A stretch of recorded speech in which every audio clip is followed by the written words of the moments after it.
BA part 3 के students का इस क्लास में स्वागत है। फ्रेंड्स, हमने ये आपको बताया था कि आपके अंतर्राष्ट्रीय संबंध के कोर्स में दो प्रमुख उपागम हैं जिनका अध्ययन आपको करना है। सर्वप्रथम यथार्थवादी उपागम और दूसरा उदारवादी उपागम। हम लोगों ने लास्ट टर्न पर यथार्थवादी उपागम कंप्लीट किया था, यानी कि रियलिस्ट अप्रोच। आज हम उदारवादी उपागम यानी कि liberal approach to the study of international relations शुरू करेंगे। उदारवादी उपागम के अंतर्गत पहले तो हम लोग एक बैकग्राउंड लेंगे कि उदारवाद की जो भावना है या उदारवाद का कंसेप्ट है वो क्या है और उसको अंतर्राष्ट्रीय संबंधों में किस प्रकार से एडॉप्ट किया गया। उसके बाद हम लोग प्रारंभिक उदारवाद लेंगे जो कि 1920 और 19 से लेकर 1930 के दशक का पीरियड कवर करता है। उसके बाद हम लोग द्वितीय विश्व युद्ध के बाद जो उदारवाद की धारा आई उसके बारे में हम लोग चर्चा करेंगे और उसके बाद नव उदारवाद यानी कि न्यू लिबरल थ्योरी की चर्चा करेंगे। और जैसा कि किसी भी अध्ययन में किया जाता है कि उसके बाद कुछ हम लोग आलोचनाएं देखेंगे उदारवाद के बारे में।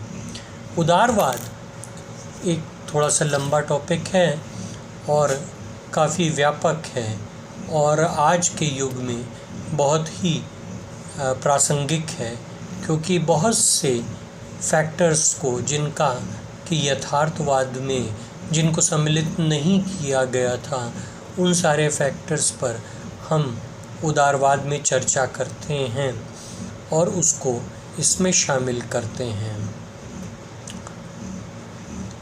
यदि आप देखें तो इतिहास में उदारवादी दर्शन का विकास 16वीं शताब्दी में धर्म सुधार आंदोलन से लेकर आज तक के एक विस्तृत खंड में, एक विस्तृत काल खंड में फैला हुआ है।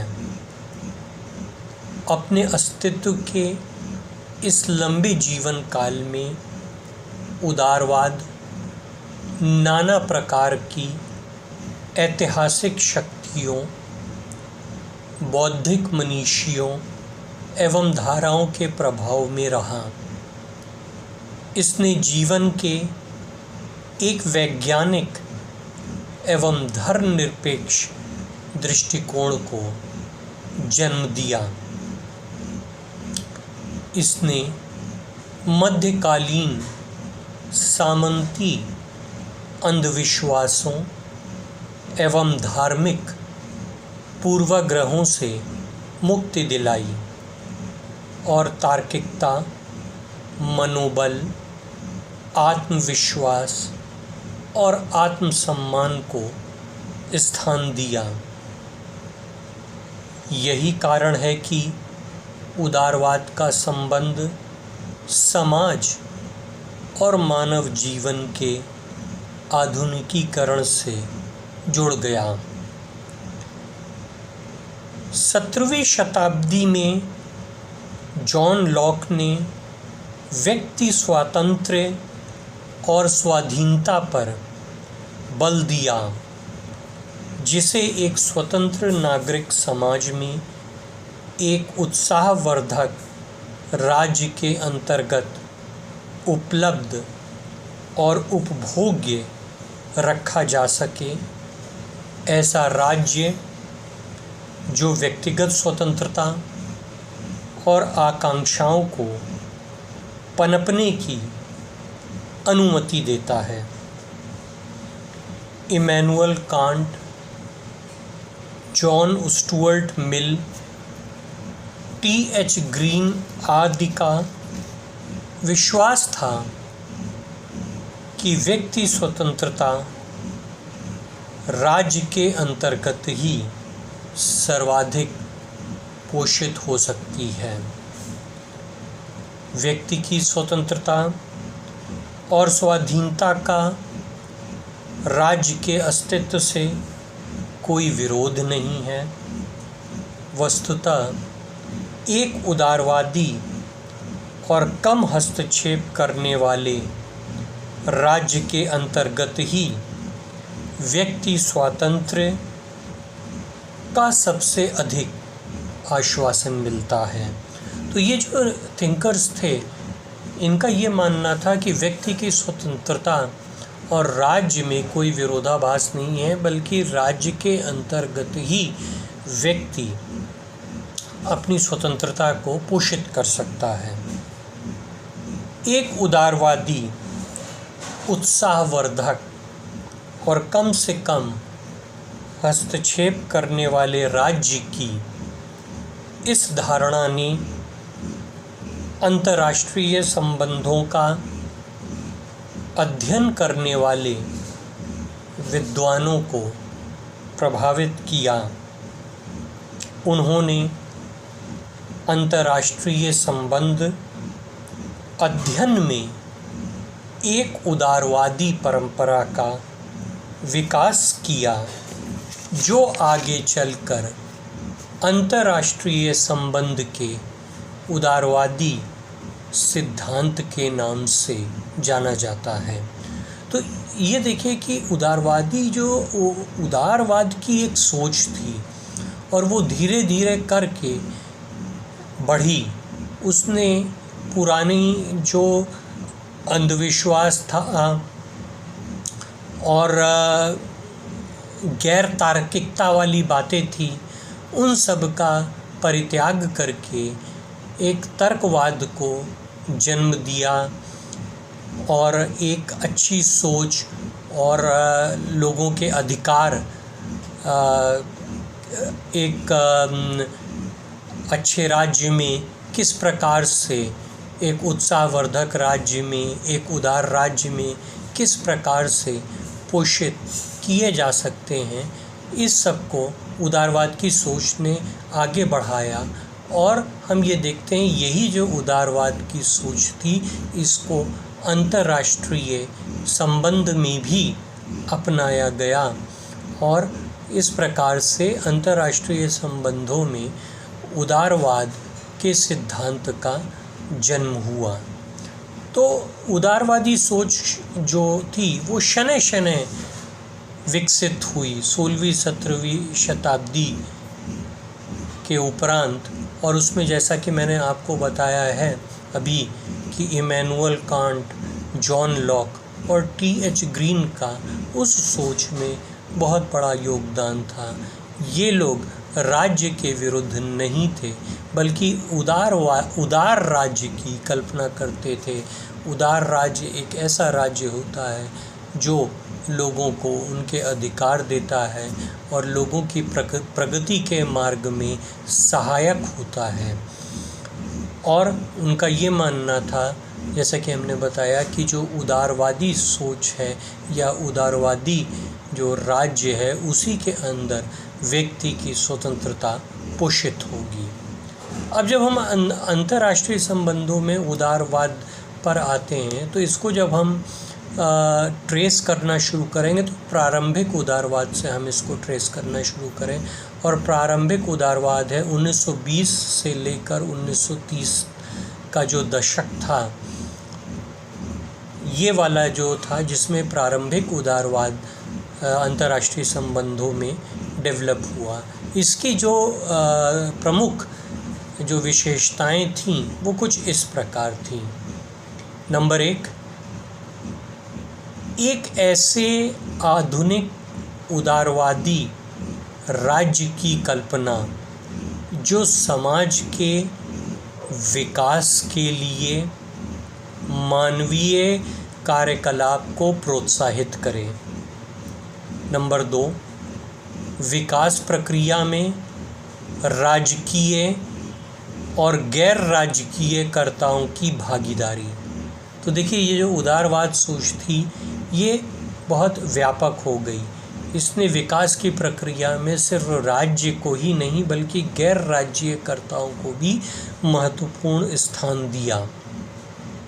नंबर 3, लोकतांत्रिक सिद्धांतों पर आधारित एक शांतिपूर्ण और शांतिप्रिय राज्य, जो कि एक शांतिपूर्ण अंतर्राष्ट्रीय व्यवस्था को विकसित करने में सर्वाधिक सहायक हो। इसके बाद जो चौथा पॉइंट है, राज्य के अंतर्गत और अंतर्राष्ट्रीय स्तर पर एक मुक्त अर्थव्यवस्था। देखिए, जो उदारवादी सोच है वो अंतर्राष्ट्रीय संबंधों में राज्यों के अंदर भी और अंतर्राष्ट्रीय स्तर पर भी एक मुक्त अर्थव्यवस्था की कल्पना करता है, यानी कि एक फ्री मार्केट इकोनॉमी की कल्पना करता है। और जो अगला पॉइंट है वो ये है, परस्पर निर्भर राष्ट्रीय और अंतर्राष्ट्रीय व्यवस्था। ये जिस राष्ट्रीय व्यवस्था की और जिस अंतर्राष्ट्रीय व्यवस्था की कल्पना करता है, वो उसमें हर राज्य एक दूसरे से अलग थलग नहीं पड़ा रहेगा, बल्कि राज्यों में आपस में निर्भरता रहेगी, परस्पर निर्भरता रहेगी और राज्य एक दूसरे के ऊपर मदद के लिए, अपना काम बनाने के लिए निर्भर रहेंगे। तो अंतर्निर्भरता को ये बढ़ावा देता है और राज्यों को अलग थलग नहीं। तो एक प्रकार से देखें कि ये उदारवादी सोच से मेल खाता है कि एक सहयोगात्मक अंतर्राष्ट्रीय विश्व की परिकल्पना की जाती है। इसमें मात्र संघर्ष की बात नहीं है, जैसा कि हमको यथार्थवादी में दिखाई पड़ता है और काफ़ी वो इस मामले में निराशाजनक हो जाती है, बल्कि इसमें हमको अंतर्निर्भरता और सहयोग देखने को मिलता है। इसलिए ये जो व्यवस्था है वो काफ़ी आशाजनक दिखाई देती है। प्रारंभिक उदारवादियों जैसे नॉर्मन इंजल्स और वुड्रो विल्सन आदि, वुड्रो विल्सन जो थे वो अमेरिका के राष्ट्रपति भी थे, जिन्होंने प्रथम विश्व युद्ध की विभीषिका और त्रासदी देखी थी, उनका प्रमुख और प्राथमिक चिंता एक शांतिपूर्ण अंतर्राष्ट्रीय व्यवस्था थी, जो राष्ट्रीय राज्यों के परस्पर सहयोग पर आधारित हो। ऐसी शांतिपूर्ण विश्व व्यवस्था का आश्वासन ऐसे शांति प्रिय उदारवादी लोकतांत्रिक राष्ट्रीय राज्यों के द्वारा ही मिल सकता था, जो व्यक्तिगत स्वतंत्रता और स्वाधीनता को मूल्यवान मानते हैं और प्रतिस्पर्धात्मक अर्थव्यवस्था को प्रोत्साहन देते हैं। अंतर्राष्ट्रीय संबंधों की धारणा में उदारवाद की इस प्रारंभिक अवस्था में, जो प्रथम विश्व युद्ध के बाद जन्मी थी, इसे यूटोपियाई या आदर्श उदारवाद भी कहा गया था, क्योंकि इसके समर्थक और प्रतिपादक एक आदर्श विश्व व्यवस्था में विश्वास रखते थे, जो संघर्षों और युद्धों से पूरी तरह से मुक्त हो। तो ये देखिए, ये पीरियड था 1920 के दशक का और 1930 के दशक का, जहाँ पर जो सोच थी वो काफ़ी आदर्शवादी सोच थी। और इसके जो दो प्रमुख प्रतिपादक थे, नॉर्मन इंजल्स और वुड्रो विल्सन, इन लोगों ने चीज़ों को काफ़ी आगे बढ़ाया और अंतर्राष्ट्रीय विश्व की एक कल्पना की, जहाँ पर राज्य जो है सहयोगात्मक रहेगा, अंतर्निर्भर रहेगा, एक शांति प्रिय उदारवादी लोकतांत्रिक व्यवस्था रहेगी और इस व्यवस्था में अंतर्निर्भरता रहेगी। अब हम लोग दूसरे फेज़ पर आते हैं उदारवादी सोच में। ये जो दूसरा फेज़ था ये द्वितीय विश्व युद्ध के बाद शुरू होता है। द्वितीय विश्व युद्ध के बाद जो उदारवादी फेज़ शुरू होता है, इसको बहुत अच्छे तरीके से रॉबर्ट जैक्सन और जॉर्ज सोरेनसन ने समझाया है। रॉबर्ट जैक्सन और जॉर्ज सोरेनसन ने द्वितीय विश्व युद्ध के पश्चात उदारवाद की 4 मुख्य शाखाएं गिनाई हैं। नंबर 1, समाजशास्त्रीय उदारवाद। नंबर 2, अंतर्निर्भरता उदारवाद। नंबर 3, संस्थात्मक उदारवाद। नंबर 4, गणतांत्रिक उदारवाद। तो ये जो 4 धाराएं गिनाई हैं रॉबर्ट जैक्सन और जॉर्ज सोरेनसन ने, हम लोग अब इसको सेपरेटली देखेंगे कि इसकी क्या क्या मुख्य विशेषताएं थी और कौन कौन से थिंकर्स इन धाराओं से जुड़े हुए थे। जैसे कि पहले आप समाजशास्त्रीय उदारवाद ले लीजिए। अंतर्राष्ट्रीय संबंध राष्ट्रीय सरकारों के बीच अंतर्क्रियाओं के अध्ययन के रूप में, इसके साथ ही व्यक्तियों, समूहों और समाजों के बीच संबंधों के अध्ययन के रूप में देखा जाता है। अंतर्राष्ट्रीय संबंध विभिन्न राष्ट्रीय राज्यों के बीच औपचारिक संबंधों से आगे बढ़कर समूहों और समाजों के बीच अनौपचारिक संबंधों का अध्ययन भी है।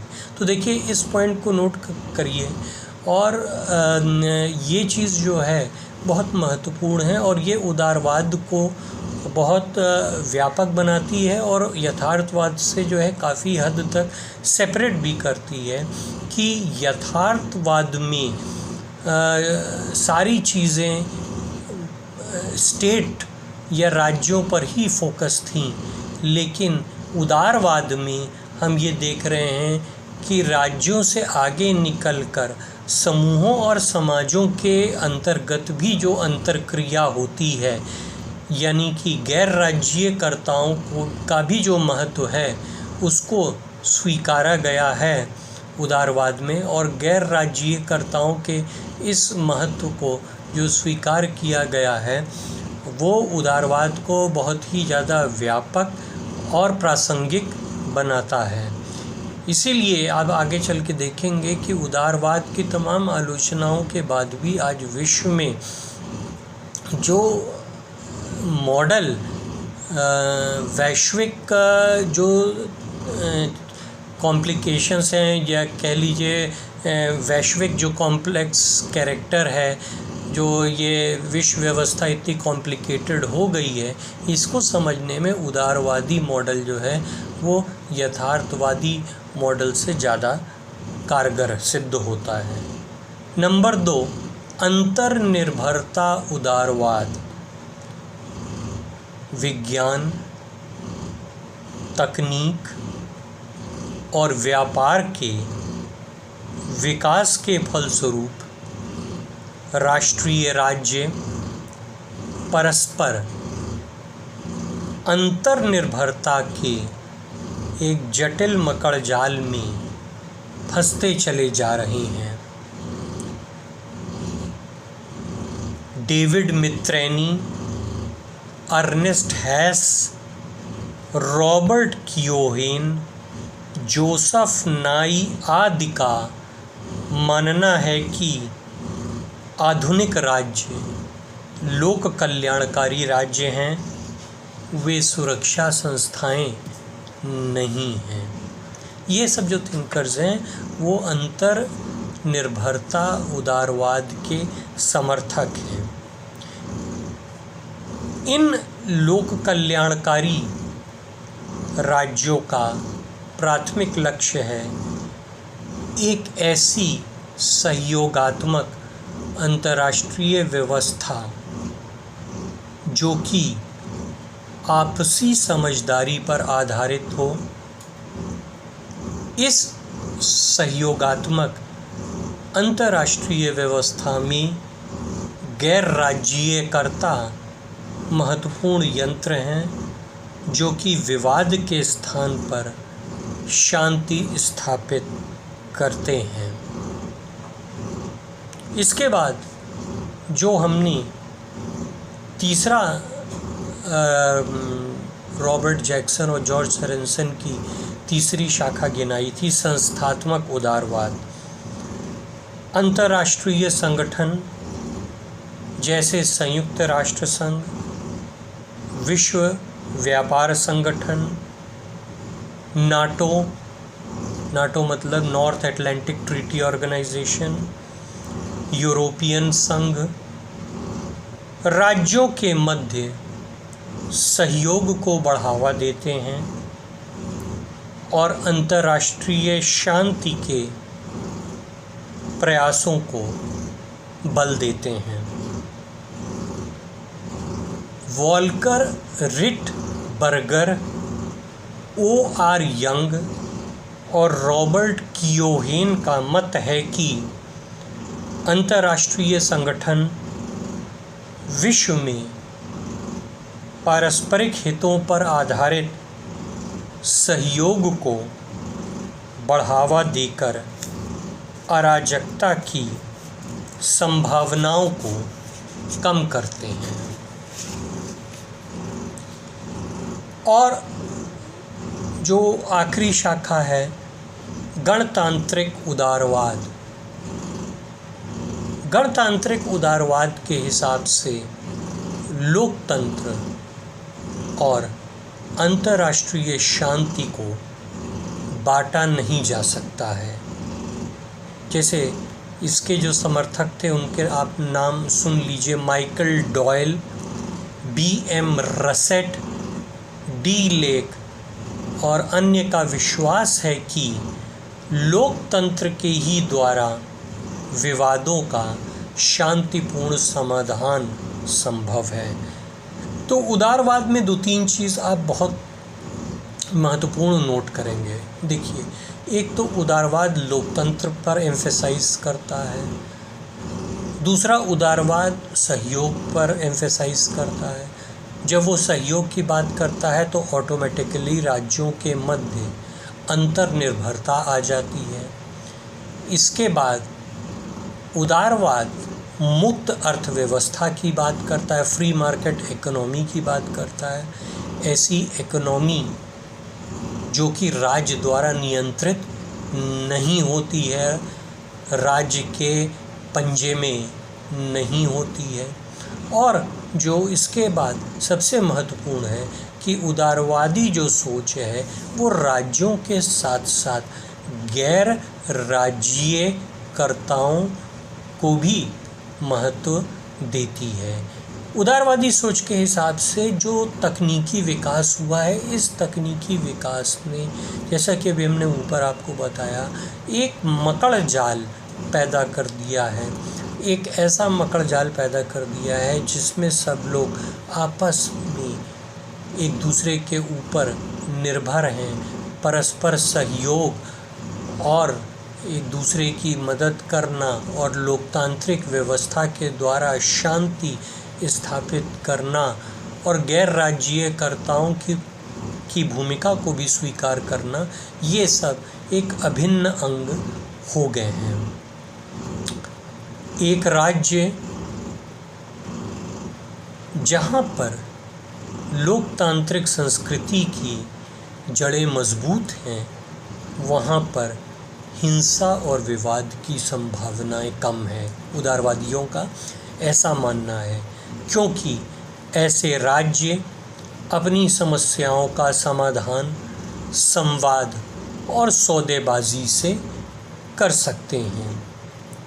इसलिए विश्व में लोकतंत्र का प्रसार हिंसा की कमी और शांतिपूर्ण अंतर्राष्ट्रीय व्यवस्था को सुनिश्चित करेगा। तो उदारवादी ये मानते हैं कि जैसे जैसे लोकतंत्र का प्रसार होगा वैसे वैसे विश्व में शांति भी फैलेगी, शांति का भी प्रसार होगा, क्योंकि लोकतांत्रिक राज्य इनका मानना है कि अपनी समस्याओं का शांतिपूर्ण तरीके से निपटारा करते हैं।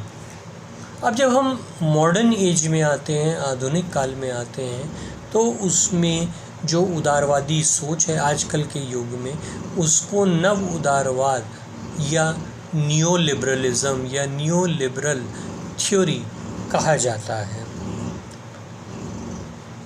उदारवाद की एक लंबी ऐतिहासिक परंपरा है जो वर्तमान में 21वीं शताब्दी में भी देखने को मिलती है। नव उदारवादी विचारक जैसे C.B. Macpherson, T. Friedman, John Rawls, Francis Fukuyama, K. Ohmae OHMAE आर्थिक क्षेत्र में राज्य की दखलंदाजी का विरोध करते हैं। देखिए, हमने आपको पहले ऊपर ही बताया था कि मुक्त अर्थव्यवस्था, तो मुक्त अर्थव्यवस्था का मतलब ही यही है कि आर्थिक क्षेत्र जो है वो निजी उद्योगों के हाथ में होगा और उसमें राज्यों का कम से कम दखलंदाजी होगी। वैश्वीकरण के युग में अंतर्राष्ट्रीय संबंधों में नव उदारवादी विचारक इस बात का समर्थन करते हैं कि आर्थिक ताकतों को पूरी स्वतंत्रता मिलनी चाहिए और आर्थिक क्षेत्र में राज्य की न्यूनतम भूमिका होनी चाहिए। जो नियो लिबरलिज्म है वो आपके आर्थिक क्षेत्र को काफ़ी उस पर जोर देता है, आर्थिक क्षेत्र की बातें वो बहुत अधिक करता है। वो कहता है कि आर्थिक जो ताकतें हैं उनको हमको छोड़ देना चाहिए, मतलब राज्यों को छोड़ देना चाहिए, राज्यों को उनको नियंत्रित करके नहीं रखना चाहिए, राज्यों को अपना शिकंजा उस पर नहीं कसना चाहिए, उनको मुक्त छोड़ देना चाहिए। राज्यों का ये काम नहीं है कि वो आर्थिक क्षेत्र में दखलंदाजी करें। नव उदारवादी ये दावा करते हैं कि भूमंडलीकरण की विजय ने राज्य संप्रभुता सिद्धांत को कमज़ोर बना दिया है, क्योंकि मुक्त व्यापार ने राज्यों की सीमाओं को निरर्थक बना दिया है। अब देखिए, नव उदारवादी जो है वो वैश्वीकरण या भूमंडलीकरण की बात करने लगे हैं और इनमें से कुछ लोगों ने ऐसा कहना शुरू किया है कि जो राज्य की सीमाएं हैं वो अब निरर्थक हो गई हैं, क्योंकि आर्थिक शक्तियां जो हैं वो सीमा पार कार्य करने लगी हैं। और इस संदर्भ में अगर आप देखेंगे तो जो वैश्विक स्तर पर अगर आप देखेंगे तो उनका इन लोगों का ये कहना है कि राज्य अब पहले से कमज़ोर हो गए हैं। नव उदारवादियों का ये कहना है कि वैश्वीकरण से राज्य अब कमज़ोर हो गए हैं, क्योंकि बड़ी बड़ी जो आर्थिक शक्तियां हैं, फॉर इंस्टेंस अगर उदाहरण स्वरूप आप ले लीजिए तो बहुराष्ट्रीय कंपनियां हैं, उनके सामने कुछ राज्य कमज़ोर पड़ने लगे हैं उन आर्थिक ताकतों के सामने। खैर, ये तो एक विवाद का विषय हो जाता है कि राज्य कमज़ोर पड़े हैं कि नहीं पड़े हैं, या राज्यों का खात्मा तो नहीं ही हुआ है जैसा कि कुछ लोगों ने सोचा था। हाँ, ये ज़रूर है कि राज्यों के सामने कुछ नई चुनौतियाँ आई हैं भूमंडलीकरण के चलते हुए, क्योंकि आर्थिक ताकतें जो हैं उनके लिए अब राज्यों की सीमा कोई माने नहीं रखती है। तो इस भूमंडलीकरण के युग में नव उदारवाद जो है वो आर्थिक ताकतों को बहुत ज़्यादा महत्व देता है। इन लोगों का मानना है कि वैश्वीकरण सही माने में अंतर्राष्ट्रीयतावाद और शांतिपूर्ण विश्व व्यवस्था हासिल कर सकता है। नव उदारवादी एक कल्याणकारी राज्य का समर्थन करते हैं और आर्थिक क्षेत्र में संरक्षतावाद को समाप्त करने की बात करते हैं। आर्थिक उदारवाद के लिए नव उदारवादियों का प्रस्ताव है एक न्यूनतम राज्य जो कि एक सहयोगात्मक अंतर्राष्ट्रीय व्यवस्था का मार्ग प्रशस्त करेगा। समाजवादी खेमे और सोवियत संघ के विघटन के बाद नव उदारवादी दर्शन को बल मिला है। नव उदारवादियों के अनुसार आर्थिक क्षेत्र में राज्य संरक्षतावाद सिर्फ मानवीय उद्यमशीलता को ही नहीं ख़त्म करता है, बल्कि भ्रष्टाचार को भी बढ़ावा देता है। इसके विपरीत आर्थिक उदारवाद और न्यूनतम राज्य राष्ट्रीय और विश्व व्यापार का संवर्धन करता है, जिसके लाभ ज़मीनी स्तर तक पहुंचते हैं। तो आप ये देखिए कि जो नव उदारवादी हैं वो भूमंडलीकरण के युग में बहुत ही ज़ोर शोर से एक मुक्त व्यापार व्यवस्था को स्थापित करने की बात करते हैं पूरे अंतर्राष्ट्रीय स्तर पर। और इस संदर्भ में वो कहते हैं राज्य की भूमिका मिनिमम होनी चाहिए, राज्य को आर्थिक ताकतों को कंट्रोल नहीं करना चाहिए। और उनको वो ये कहते हैं कि अगर आर्थिक ताकतों को छोड़ दिया जाएगा और संरक्षतावाद वाली नीति को का परित्याग कर दिया जाएगा। संरक्षतावाद की नीति ये हो गई कि अगर मान लीजिए हर राज्य अपने देश की इंडस्ट्री को प्रोटेक्ट करने के उद्देश्य से बाहर दूसरे देश से अपने देश में बहुराष्ट्रीय कंपनियों को ना आने दे, या टैक्सों की बहुत ऊंची दीवार खड़ी कर दे, ये सोचकर कि हमारे देश का माल ही हमारे देश में बिके और बाहर का माल आकर ना बिके, तो ये संरक्षतावाद की नीति होती है। और नव उदारवादियों के हिसाब से ये नीति जो होती है वो घातक सिद्ध हो सकती है। घातक इसलिए सिद्ध हो सकती है क्योंकि इससे जो है जो गुणवत्ता भी ख़त्म होती है और उद्यमशीलता भी ख़त्म होती है। और जब हम संरक्षतावाद की नीति का परित्याग कर देंगे और नव उदारवादी नीतियों को हम अपनाएंगे और जो आर्थिक ताकतें हैं उनको स्वतंत्र छोड़ देंगे और राज्यों का उन पर शिकंजा नहीं रह जाएगा, तब वैश्विक स्तर पर व्यापार बढ़ेगा, उससे वेल्थ बढ़ेगी जो कि जिससे कि हर देश को लाभ होगा और हर देश में ज़मीनी स्तर तक ये चीज़ें उसके लाभ पहुँचेंगे और दिखाई देंगे। विभिन्न संगठन जैसे WTO, नाफ्टा और वर्ल्ड बैंक जो कि राज्यों के मध्य मुक्त व्यापार को बढ़ावा देते हैं, राज्यों की और विश्व की आर्थिक समृद्धि को बढ़ावा देकर वैश्विक शांति और सुरक्षा की स्थापना करते हैं। वैश्वीकरण, जिसका प्रतिनिधित्व मुक्त बाजार अर्थव्यवस्था के द्वारा होता है, ने बहुत से अर्धविकसित राज्यों के लिए आर्थिक विकास को संभव बनाया। तो ये जो सोच है ये नव उदारवादियों की सोच है। इस पे विवाद हो सकता है, इस पे आलोचनाएं हो सकती है, आलोचनाओं को तो हम लोग आगे देखेंगे, परंतु जो नव उदारवाद सोच है वो वैश्विक मुक्त व्यापार व्यवस्था पर केंद्रित है कि सभी देशों में आपस में फ्री ट्रेड होना चाहिए। और वैश्वीकरण का ये बहुत अहम उद्देश्य भी है कि इकोनॉमिक ग्लोबलाइजेशन या आर्थिक वैश्वीकरण को प्रमोट किया जाए, यानी कि किस प्रकार से वैश्विक स्तर पर ज़्यादा से ज़्यादा देशों के मध्य मुक्त व्यापार को, फ्री ट्रेड को कैसे संभव बनाया जाए जिसका लाभ सभी को मिले।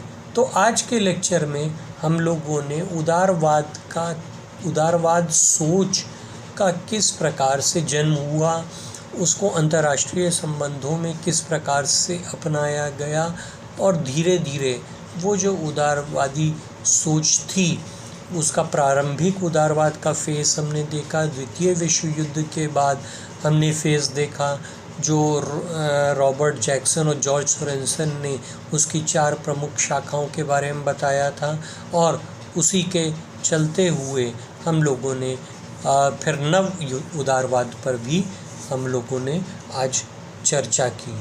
आज का लेक्चर हम लोग यहीं पर समाप्त करते हैं। इसी चर्चा को हम लोग आगे नेक्स्ट टर्न पर बढ़ाएंगे। धन्यवाद।